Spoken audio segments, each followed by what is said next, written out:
BNP বাংলাদেশের সবচেয়ে বড় দল, জনপ্রিয় দল।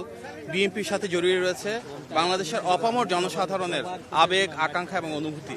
গণমানুষের দল, তৃণমূলের ক্ষমতায়নের দল, বাংলাদেশের স্বাধীনতা, সার্বভৌমত্ব এবং জাতীয়তাবাদের ধারক এই রাজনৈতিক দলটির প্রতি জনগণের যে অসাধারণ ভালোবাসা রয়েছে তারই বহিঃপ্রকাশ এই নির্বাচন, যেখানে আমরা দেখেছি অপ্রতিরোধ্য নিরঙ্কুশ বিজয়। আজকের এই বিজয় শুধু বিএনপির না, এই বিজয় গণতন্ত্রের, এই বিজয় বাংলাদেশের। আমরা বিশ্বাস করি জনগণের যে আস্থা, সমর্থন এবং ভালোবাসা আমাদের নেতা জনাব তারেক রহমান পেয়েছেন, ইনশাল্লাহ ভবিষ্যতে একজন প্রধানমন্ত্রী হিসেবে তিনি এই বাংলাদেশের প্রতিটি মানুষের অধিকার এবং স্বাধীনতা নিশ্চিত করবেন। অবশ্যই নিশ্চিত করবেন রাষ্ট্রীয় মালিকানা, এবং আগামীর বিএনপি সরকার জনগণের সেই প্রত্যাশা প্রতিপালনের মাধ্যমে জবাবদিহিমূলক, স্বচ্ছ এবং জনবান্ধব সরকার ইনশাল্লাহ নিশ্চিত করবে।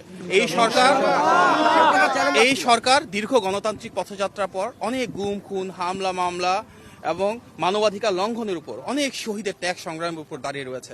সুতরাং আমাদের নেতা ইনশাল্লাহ শহীদদের মায়েদের যে প্রত্যাশা সেটি পূরণ করবে এবং আগামী বাংলাদেশে প্রতিটি মানুষের ভাগ্যের পরিবর্তন করবে, সমস্যার সমাধান করবে, এই দেশের স্বাধীনতা, সার্বভৌমত্ব এবং গণতন্ত্র অটুট রাখবে। এটি আমাদের নেতা সুনিশ্চিত করবেন বলে আমরা বিশ্বাস করি। ধন্যবাদ। আসসালামু আলাইকুম।